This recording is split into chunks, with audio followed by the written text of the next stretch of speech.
En fait, le diagnostic est d'abord et commence toujours par l'examen clinique. Je reviens sur mon petit modèle. L'épaule, en fait, elle a plusieurs compartiments anatomiques. On a effectivement l'articulation de l'épaule, mais on a l'articulation acromioclaviculaire et on a aussi des dysfonctionnements scapulo-thoraciques. Et l'examen clinique nous permet vraiment de savoir quel est le problème de l'épaule. Est-ce qu'on a une arthrose acromioclaviculaire et l'épaule va très bien? Est-ce qu'on a une tendinite, une rupture de la coiffe des rotateurs, auquel cas il se faut se focaliser sur l'articulation gléno-humérale, ou est-ce que c'est l'omoplate qui fait mal son travail sur la cage thoracique? Donc pour moi, l'examen clinique est indispensable et va permettre de cibler les examens complémentaires. Le bilan de base, même si on dit la radio ne sert à rien, la radio fait partie du bilan de base en complément avec l'échographie. La radiographie permet en fait de voir la morphologie globale de l'épaule, d'identifier des lésions arthrosiques, éventuellement d'identifier des calcifications ou de voir des signes indirects de rupture de la coiffe des rotateurs. L'échographie est un examen de débrouillage, il est facile, il est accessible et il nous permet de répondre déjà à 80% de la problématique. Quelqu'un qui a une tendinite pure et qui cliniquement n'a pas de déficit pourra avoir l'accès directement au traitement médical. Je pense, comme le dit Yves très justement, l'IRM, elle doit être réservée sur des patients sur lesquels, d'emblée après l'examen clinique, on suspecte une rupture tendineuse ou si un patient a déjà eu une prise en charge et cette prise en charge ne permet pas de soulager l'épaule, il a déjà eu un bilan de base. À ce moment-là, on va plus loin avec l'IRM. Mais déclencher une IRM systématiquement pour toute douleur d'épaule, je pense que c'est aller un peu trop loin parce qu'on peut déjà traiter beaucoup de patients avec des choses beaucoup plus simples. Ouais. Un petit mot sur l'arthroscanner, je profite. L'arthroscanner, pour moi, reste un examen préopératoire ou un examen si on a un doute diagnostique. On utilisait beaucoup l'arthroscanner il y a déjà une dizaine d'années parce qu'on avait peu d'accès à l'IRM. Maintenant, les machines d'IRM sont de plus en plus nombreuses, les délais de rendez-vous se sont raccourcis. C'est un examen qui est de plus en plus performant et pour moi permet de répondre à 95% des questions qu'on peut se poser vis-à-vis d'une épaule douloureuse. Pour moi, l'arthroscanner reste et devient de plus en plus marginal. Il reste d'actualité sur toutes les pathologies ligamentaires et du labrum. C'est vraiment très spécifique.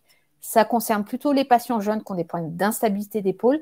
Mais par exemple, un patient qui a une rupture de coiffe, on peut tout à fait faire un diagnostic complet avec une IRM de bonne qualité et des radiographies. Oui, complètement. Je pense qu'il est important de… Souvent, l'une des plaintes des patients, c'est qu'ils ont attendu longtemps pour avoir leurs examens, ils ont attendu longtemps pour avoir le rendez-vous avec le chirurgien. Et il faut, comme tu l'as dit, Anne, que les patients entendent que l'examen clinique est fondamental. C'est-à-dire qu'on peut porter un diagnostic, on peut déjà beaucoup aider les patients, rien qu'en les examinant avec peu d'examens complémentaires. Une radio, éventuellement une échographie. Et aller voir un chirurgien, consulter un chirurgien, n'est pas synonyme d'opération. C'est prendre l'avis d'un chirurgien. Et ça, c'est important que les patients soient, là encore, force de proposition auprès de leur médecin généraliste, de demander à rencontrer éventuellement un chirurgien, plutôt que de réclamer une IRM qui ne sera pas indiquée. Parce que l'avis du spécialiste qui a l'habitude de telle ou telle articulation sera très pertinent pour faire progresser le diagnostic, proposer des solutions thérapeutiques et finalement aider à raccourcir ces délais de souffrance pour les patients. Je suis tout à fait d'accord avec toi, Yves. Pour la meilleure illustration, c'est que la capsulite rétractile, le diagnostic est clinique. Il n'y en a pas besoin d'examen complémentaire.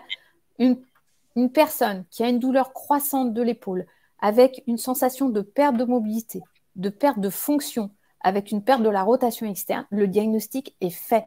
On n'a pas besoin de choses autres. En revanche, on peut éventuellement faire échographie, radiographie pour éliminer un doute diagnostique, mais le diagnostic est clinique. Et l'épaule, comme tu le soulignes très justement, Yves, c'est une articulation qui est très médico-chirurgicale.